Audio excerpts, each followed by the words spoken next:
SpaceX designed the Falcon 1 from the ground up for high reliability and cost efficiency. The first and smallest in the SpaceX family of launch vehicles, the Falcon 1 measures 1.7 meters in diameter, 21.3 meters tall, with a mass of just over 27.5 metric tons at liftoff. It can lift 420 kilograms into low Earth orbit. High-performance carbon composite materials provide the optimal strength-to-weight ratio necessary for each of the two stages. The SpaceX-developed Merlin engine powers the first stage. A turbopump feeds RP-1 rocket-grade kerosene and liquid oxygen into the engine, generating over 78,000 pounds of thrust at sea level. Hydraulic actuators using pressurized fuel as working fluid steer the first stage. Gimbaling of the exhaust from the turbopump's gas generator provides for roll control during ascent. With a specific impulse of 304 seconds, the regeneratively cooled Merlin engine ranks on par with the highest performing gas generator cycle rocket engines ever built. The lower portion of the first stage tank structure contains about 6,800 kilograms of the RP-1 fuel. Halfway up, a common dome separates it from the LOX tank, which holds about 14,500 kilograms of liquid oxygen. The black interstage section, constructed of carbon fiber composites, tops off the first stage and contains the stage separation systems. The flight computer activates stage separation by firing 3 redundant pyrotechnic bolts.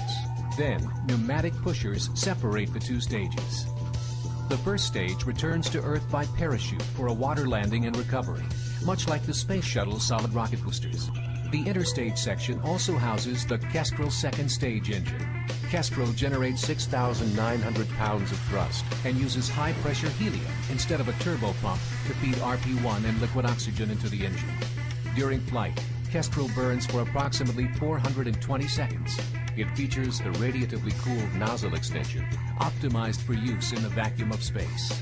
A pyrophoric ignition system makes Kestrel restartable on orbit, allowing for the deployment of payloads into different orbits on a single mission. Like Merlin, SpaceX completely designed and built the Kestrel engine in-house. Falcon 1's second stage resembles a truncated version of the first stage, with a fuel tank holding 1,200 kilograms of RP-1, a common dome, and LOX tank holding 2,700 kilograms of liquid oxygen. The top of the second stage houses the flight computer, which commands all major vehicle activities. The inertial measurement unit tracks the vehicle's rates of acceleration throughout flight, transmitters to relay telemetry and video signals back to ground stations, batteries, and a flight termination system. Above the Falcon 1 avionics bay lies the payload. An aluminum alloy fairing or nose cone measuring 1.5 meters in diameter and 3.5 meters high protects the payload during ascent. About 30 seconds into the second stage engine burn, the fairing separates in 2 halves and falls away from the payload and clear of the vehicle. Falcon 1 provides the world's lowest cost ride to orbit for small payloads. It also serves as a test platform for the development of the much larger man-rated Falcon 9 booster, which SpaceX plans to debut by the end of 2008 and fly in 2009.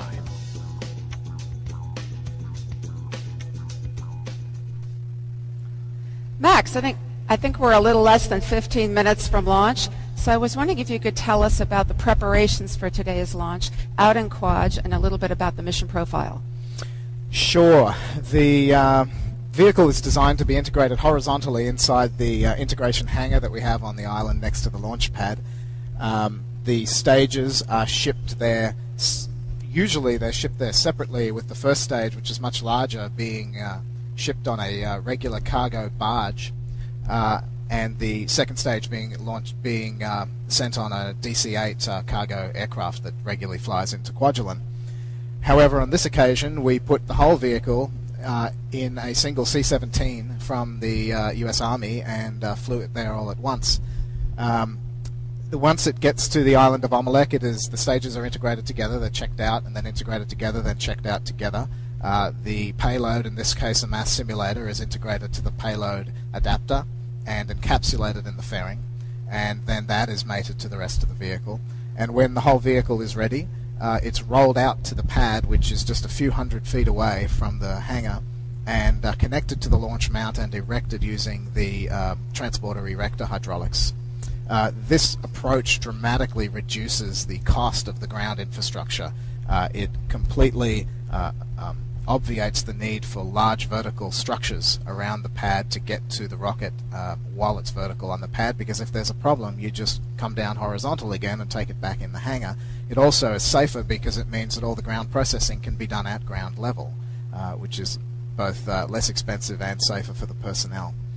The first stage, of course, both the stages are built in the factory here in Hawthorne, California. They are taken to the SpaceX Propulsion and Structures test site in Texas, in central Texas near Waco, to be proof tested for the structures and to be actually fired for the engines. And then final integration is back in Hawthorne. The facilities there on Amalek include a integration hangar and a clean room for payload integration that allows us to integrate sensitive spacecraft and encapsulate them prior to exposing them to the elements, which are quite obviously hard on a spacecraft or a launch vehicle. So once it is rolled out, then it's connected to the launch mount, and all the various fluid and gas connections are made, and they're proofed, usually by a team on the island or in cooperation between a team on the island and a team back at the Launch Control Center that's doing remote control. And then flight termination system checks and radio checks with the range support systems. And then we may or may not do a wet dress where we fuel the vehicle fully, or a static fire where you fuel the vehicle and launch the and light the engine for a few seconds before shutting it down again. On this occasion, we did a static fire about a week ago and rolled back into the hangar, and then we came back again, and we are launching without a static fire on this occasion. So on the day of launch, there is basically two procedures that are run. There is the pad preparations procedure and the countdown procedure. Both of them are approximately 2 hours in length. The pad preps includes all the checks for lightning and cloud cover and weather conditions, comm checks between LCC, the Launch Control Center, and the vehicle, all the remove before flight items. The ground crew ensures that they are off the vehicle and accounted for, and all the data recorders and cameras are set, some various checks, final checks of the vehicle and the ground system. And then finally the hold down pins are removed, so the pins that physically prevent the vehicle from being released from the launch pad are removed, and from then on you're depending on the hydraulic system to hold the vehicle down. At that point, about 2 hours before launch, you finish the pad preps procedure, and the pad team evacuates the island, because the island is only 7 acres at high tide and is too small to have personnel on the island while the vehicle is being fueled. So they fall back to the next major island to the south, which is called Mech. It's about 1.5 miles south of Amalek. And from that time on, the vehicle is completely remotely controlled from the Launch Control Center on Kwajalein. The countdown procedure consists of a series of checks, notices to airmen, notices to mariners. We get COLAs, or collision avoidance schedules, from NORAD to ensure that we don't launch too close to any existing spacecraft or debris in Earth orbit. We get weather updates. Weather balloons are launched on a regular basis and provide input with upper level winds and wind shear so that we know whether it's acceptable for launch. And the range does a series of other checks for the tracking systems and communication systems. Then there is final configuration of the pad, and at that point, about T-minus 1 hour or 1 hour 15 minutes, they start fueling the vehicle. Initially, there is LOX load, and that fills typically to 95% and then goes into what's called a topping mode, because LOX is boiling off continuously. It doesn't stay full the way the fuel, the RP1 kerosene, stays full. So it fills to 95%, then goes into a topping mode. The fuel is loaded starting in 55 minutes before launch. Around T-minus 30 minutes, which was a few minutes ago, there is a status update from the range verifying that they are still green to support the launch. T-minus 10 minutes, which is an optional hold.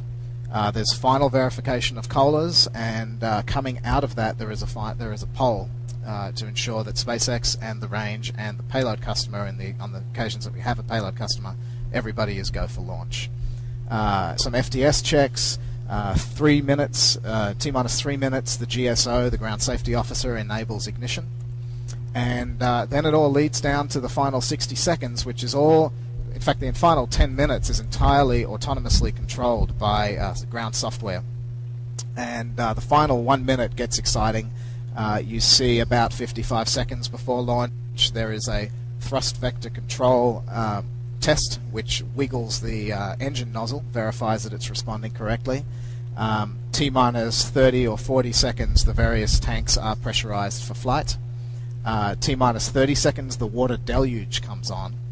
That dumps a lot of water between the engine nozzle and the pad. It reduces acoustics and also helps to protect the pad from the blast of the engine during liftoff.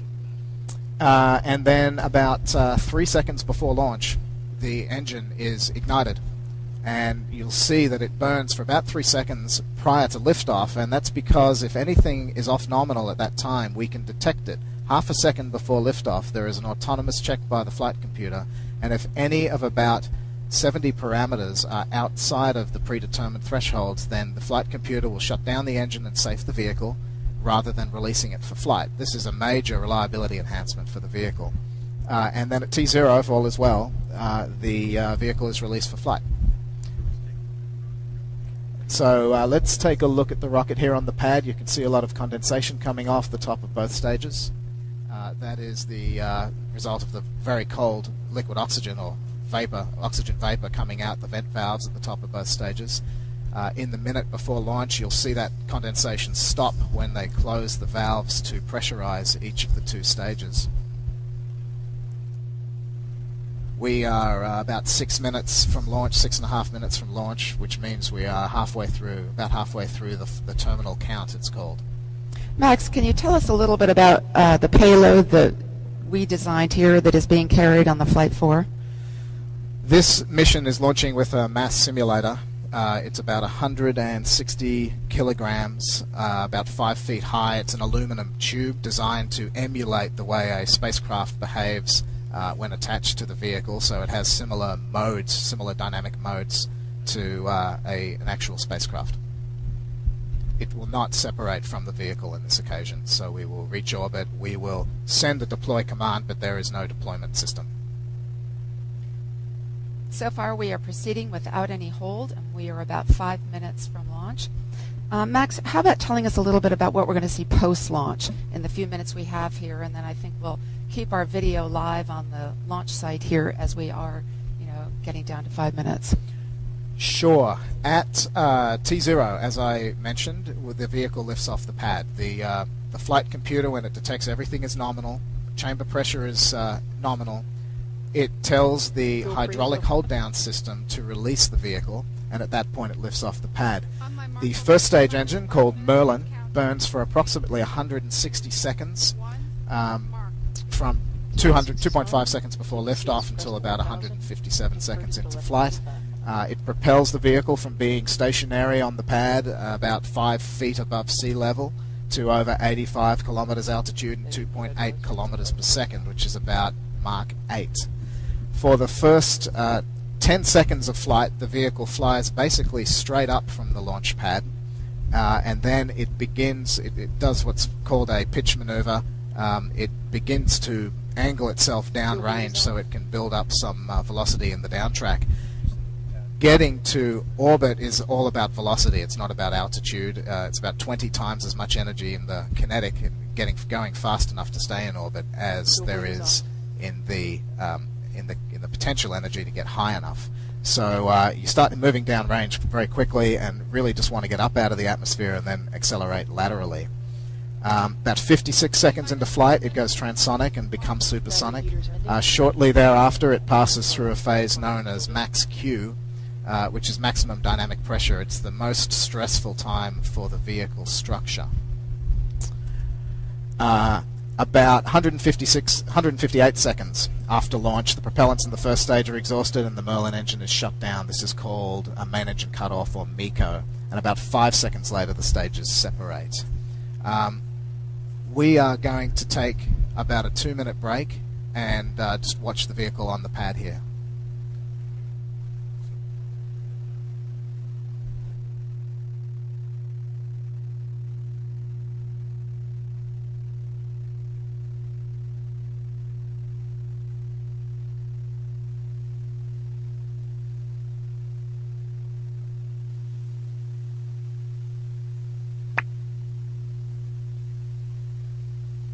T-minus 3 minutes and counting. Bottle chill is ending. Deck 4 is on.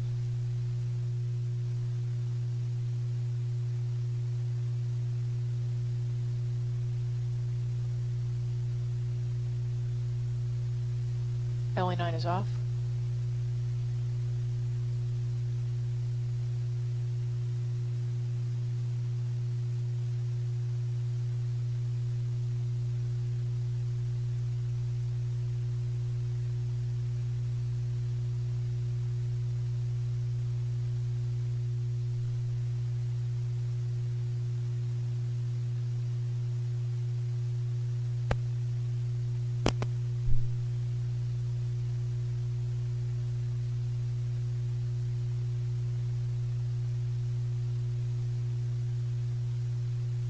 RF power is on.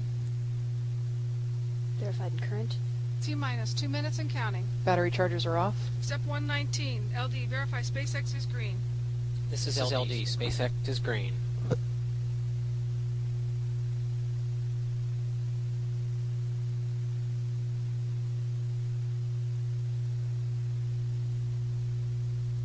T-minus 1 minute and Goes are switched to range 35 source. seconds mark. Step 120, RCO, verify the range is green. Range is green. Moving to internal power. Pre-valve and antenna heater is off.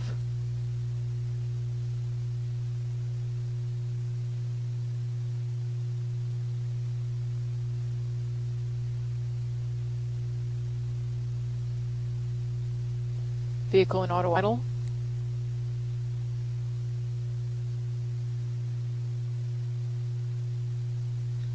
T-minus 60 seconds and counting. Vehicles in startup.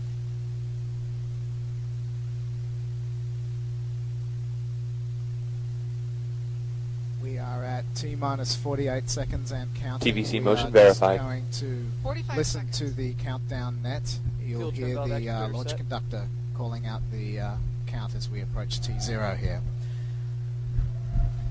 35, Now, 30, First stage tank pressing. Deck 1 is triggered. Water deluge system is on. 25, Vehicle navigation First verified. stage tank stabilized. Second stage tank pressing. 20, Second stage tank stabilized. 15 seconds. 10, 9, 8, 7, You may hear some 6, noise in the 5, 4, 3, 2, 1, 0. We're in stage And we're 1. flying. Indication. We have liftoff. SpaceX Falcon 1 launch vehicle. Falcon has cleared the tower. Plus 12. Pitch kick.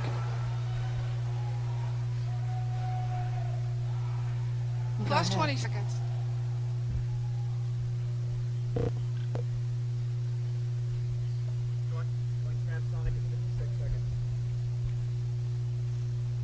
Plus 6. First is low.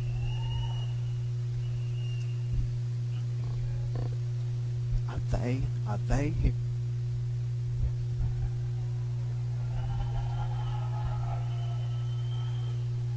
Vehicle navigation nominal and gravity turn.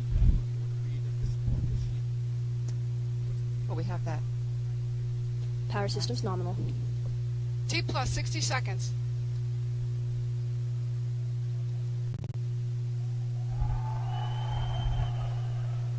Go ahead. Got max Q.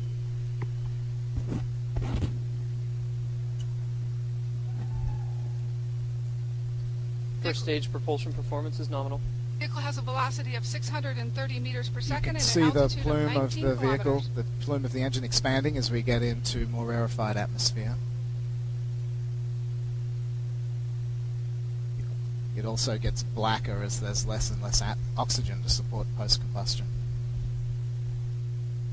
Vehicle has a current velocity of 1,000 meters per second and altitude of 32 kilometers.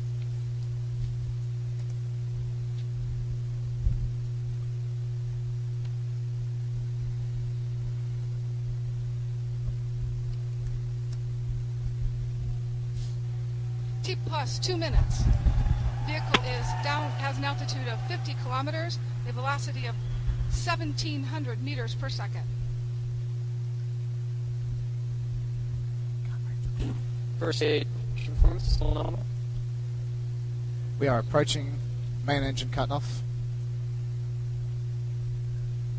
There'll be a 5-second delay before stage separation. Second stage tank pressing. Second stage tank stable. Eco. Stage separation confirmed. And Kestrel ignition. Perfect. Second stage ignition. Capture maneuver. You can hear There the go cheers the in the background from stiffening about 500 vans. people Captured. here. You can see the limb of the Earth in the upper left side T of the plus 3 screen. minutes. We have a relative velocity of 2,700. The Kestrel engine will burn for meters more per than second 6 and an minutes altitude during of the ride to orbit. 130 Here kilometers. we see fairing separation. Fairing step. There goes the Fairing fairing. separation confirmed.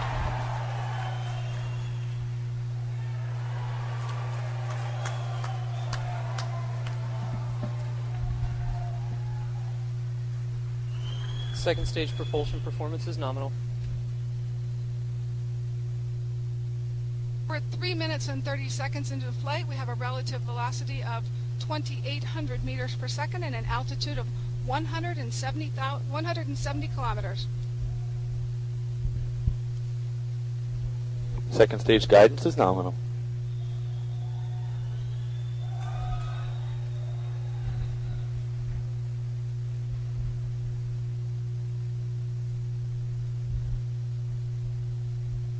T plus 4 minutes. We're at T plus 4 minutes. We have a relative velocity of approximately 3,000 meters per second and an altitude of 200 kilometers.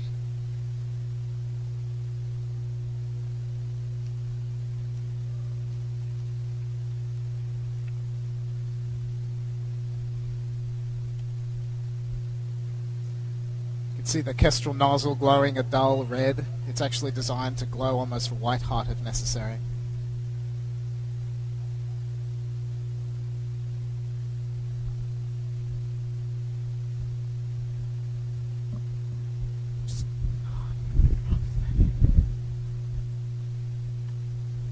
Very steady attitude we're seeing.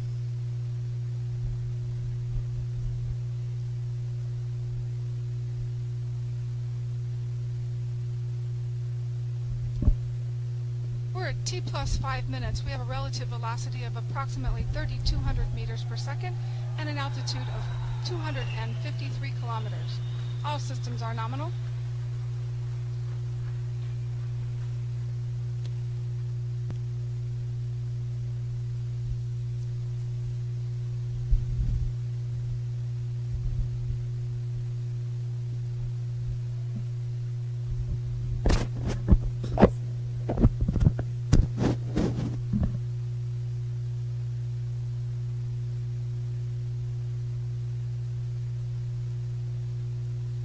The vast majority of the acceleration occurs during this latter half of the second stage burn, as the mass of the vehicle propellant load decreases.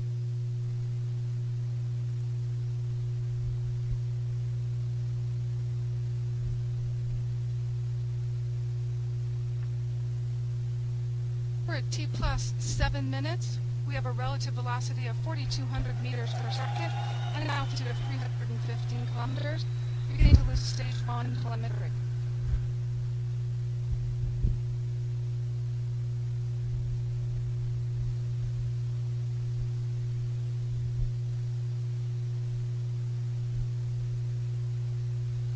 Second stage propulsion is performing nominally. Guidance is performing nominally.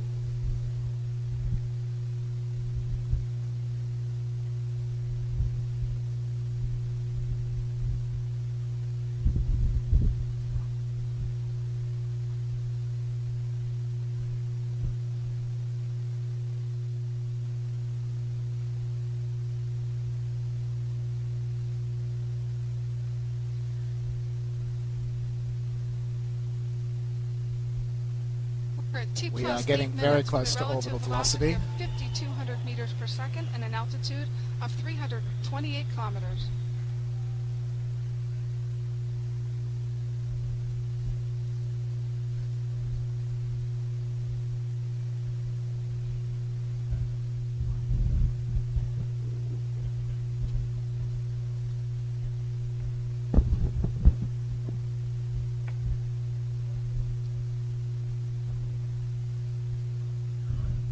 We appear to have loss of signal. That is not necessarily a bad thing. We were expecting to lose signal sometime around here. It can be highly variable depending on the weather conditions at the time. So we, of course, want to see what happens for the next 60 seconds. We were about 60 seconds away from a nominal shutdown. We will be getting back to you just as soon as we have more information.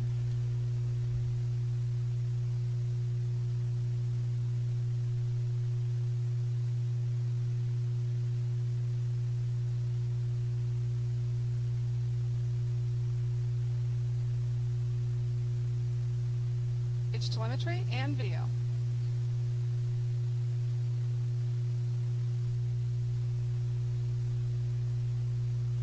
Here's behind us of our employees. 9 minutes 30 seconds. Second stage approaching SECO. And that would be a nominal SECO. SECO's in confirmed. Which means Falcon 1 has Payload made separation history as confirmed. the first privately developed launch vehicle to reach Earth orbit from the ground. That was not. Repeating, simulated payload deploy confirmed. T plus 10 minutes.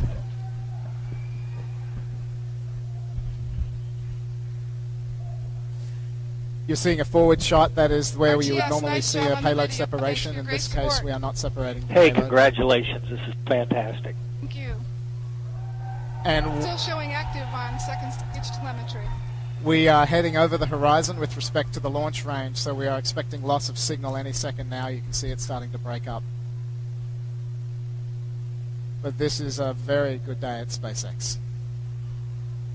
Max, I think it's important when we lose our signal here to put this in They'll perspective see we have of what released on SpaceX has safety been able to radars, achieve today. nominal mission. Copy you, Yes, and the thank you for not using those SpaceX safety has radars. designed and developed this vehicle from the ground up, from a blank sheet of paper. They've done all the design, all the testing in-house. We don't outsource. And we have achieved this with a company that is only now 500 people, and it has all occurred in under 6 years. And this is just the groundbreaker. This is just the vanguard of the much larger Falcon 9 launch vehicle debuting from Cape Canaveral next year, and the Dragon spacecraft that will be debuting in June of next year and will be providing cargo services to the International Space Station.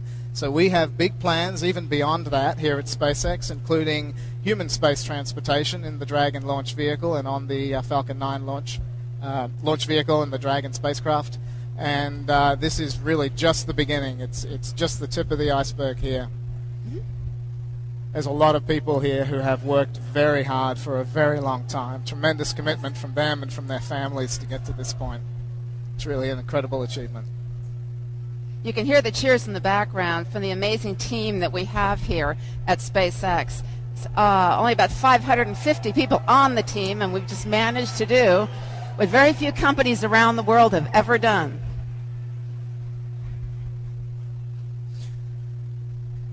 There's going to be celebration on Kwajalein tonight, I can tell you.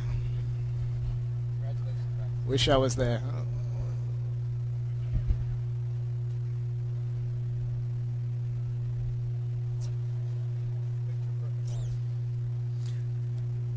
Next, let's recap the launch for people who hopefully hadn't just tuned in.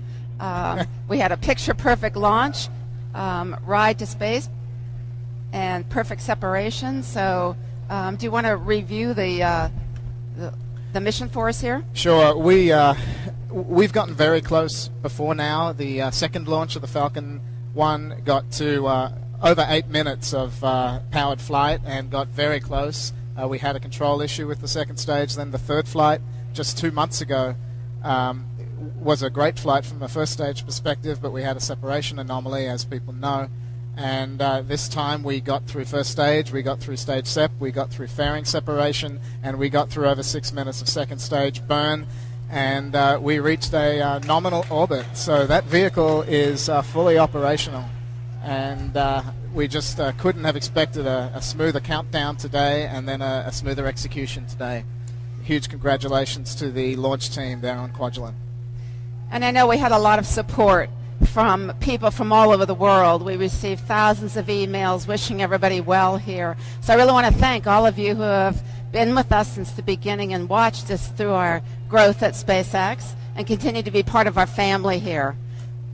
We're hoping at some point to be able to get our CEO and CTO, Elon Musk, over to our live webcast, but we'll see where he is on the floor and hopefully at some point be able to have him over here to speak with you.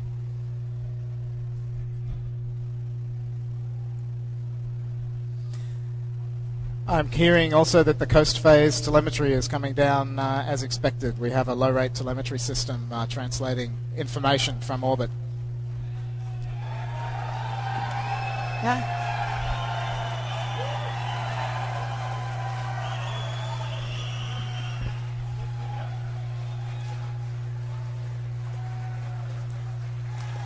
What we're hearing in the background is Elon Musk addressing the employees of SpaceX.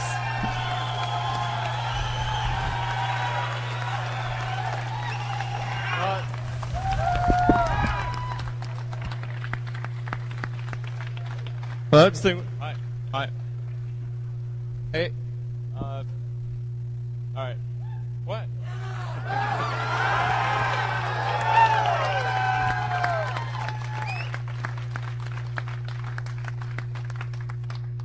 Well, that was freaking awesome. We made orbit. It's like thanks to the hard work of basically the SpaceX team. All you guys. I mean, that's really what got us to orbit there. And there are a lot of people that thought we couldn't do it. A lot, actually. But, as the saying goes, fourth time's the charm, right?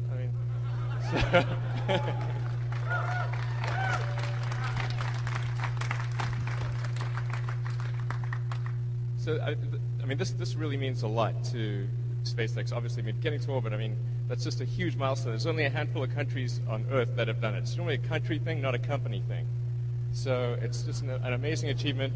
My mind's kind of frazzled, so it's kind of hard for me to say anything.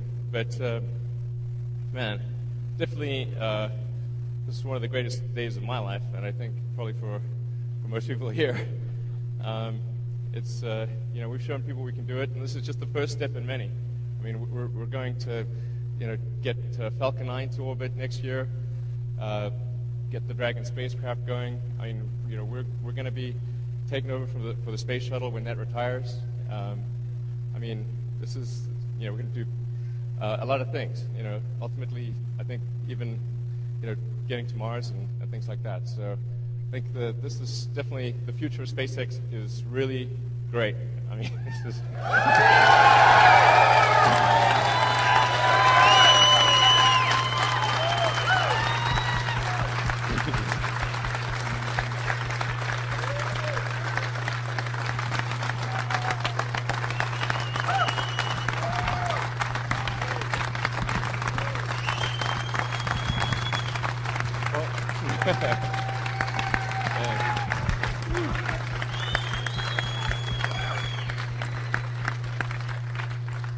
Yeah, I don't know what else to say, because it's just like so freaking awesome. My mind's blown. So it just, except just like to say, reaffirm.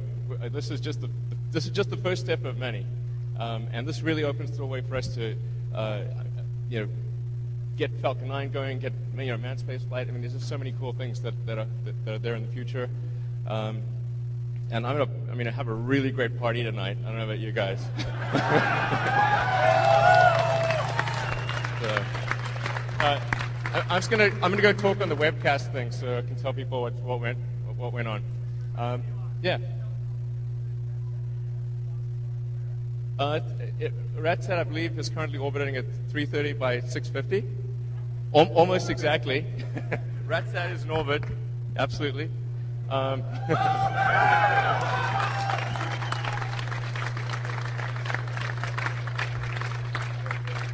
it got an apogee about a couple hundred kilometers above the space station. So yeah, if somebody could take a picture of it, there'd be like this logo of a rat on the satellite. So all right, I'm going to talk in the webcast. But congratulations, everyone. This is your hard work that made this happen.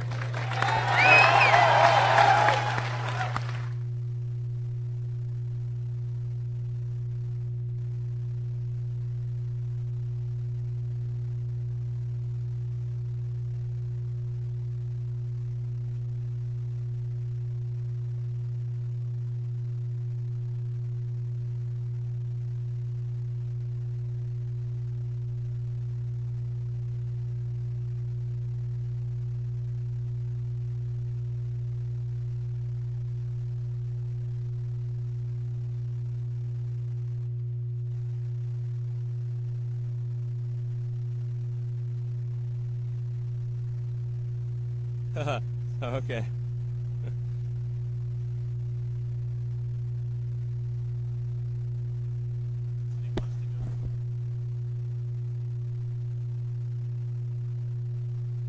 Now Elon Musk is joining us. Of course, is our CEO and CTO of this flight and the founder of SpaceX. And Elon, congratulations. Thanks, Sam. It's a fine day.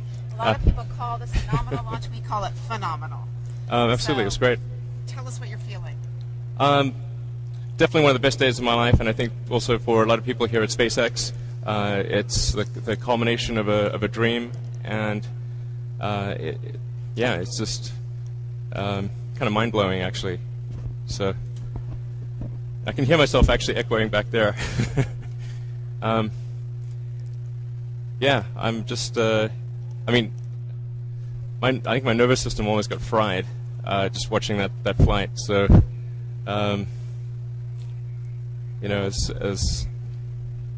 wow. I know I heard you the other day in an interview say that you wouldn't need to build any more rockets because if we were successful, you'd already be over the moon. Right, exactly. Is that true? I think I probably am over the moon. Yeah. And we missed some of what you were saying to the employees over there. We couldn't really hear online here.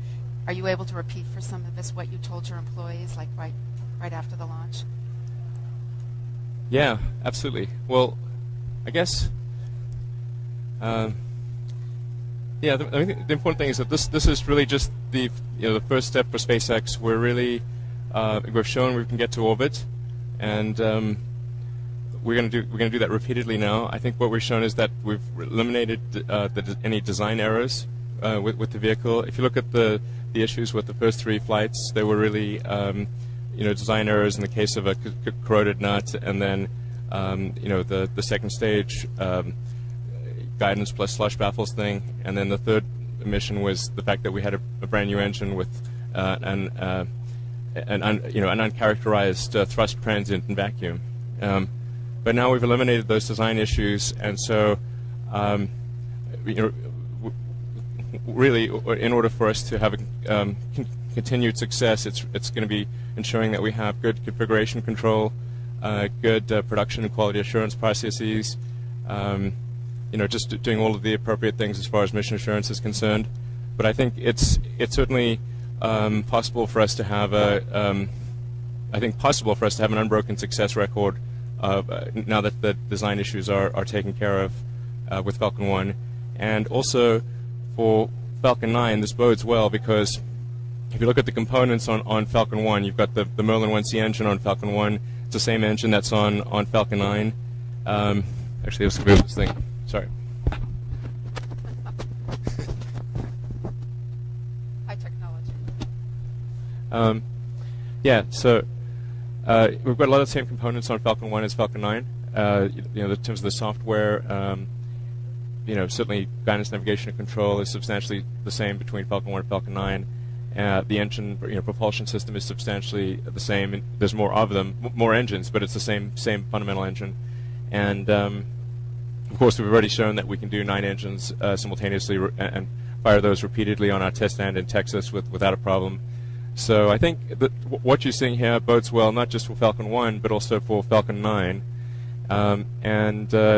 It's really just the first step for SpaceX. And next year we'll be doing our first launch for the NASA Commercial Orbital Transportation Services program, and with both Falcon 9 and our Dragon spacecraft.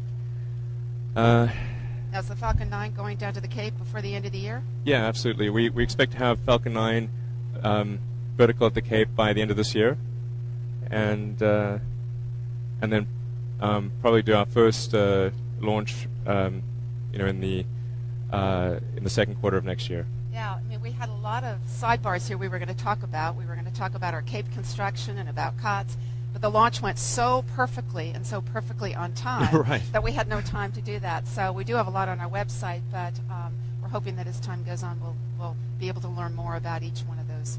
Yeah, absolutely. This was the smoothest launch countdown of all, and it just shows that the team's getting more and more practiced at these things, and the systems are getting smoother and smoother. All the bugs are getting worked out, and we look forward to doing a lot of Falcon 1 launches and a lot of Falcon 9 launches, and really continuously improving to the point where we're the world's leading provider of space launch. That's fantastic. All right, thank you. I'm so glad you could join us, and again, congratulations. Thank you. Just fantastic. All right.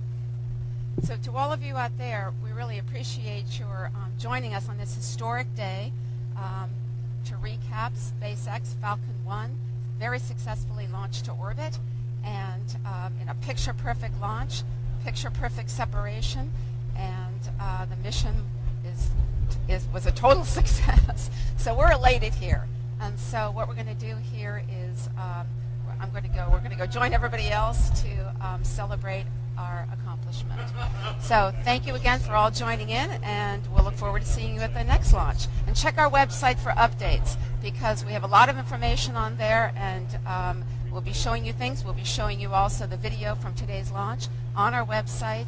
And also let us hear from you. Sign up for our newsletter, and also send us any of your comments at media@spacex.com. So again, thank you very much. I'm Diane Murphy, and good evening.